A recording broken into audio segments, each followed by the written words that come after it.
তুমি নামছো কেন? ওদের কাছে আমরা নৌকাতে করে যাবো তো।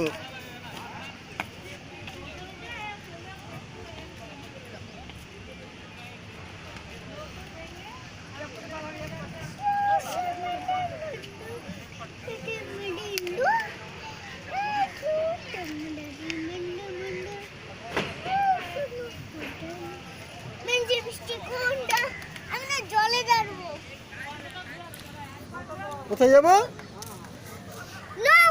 জলে। জলে যাবা? কি করবা জলে? তুমিও যাবে জলে, আমিও যাব। তুমি আমি দুজনেই যাবো? আচ্ছা, কি করবো জলে গিয়ে? সাঁতার কাটবো। হ্যাঁ, সাঁতার কাটবা? এই সাঁতার কাটবা? তুমি সাঁতার কাটতে পারো? এই যে তুমি পড়ে যাবো দিকে জানো তুমি। সাঁতার কাটে। ওর সাঁতার কাটবো। জলে কি করবা?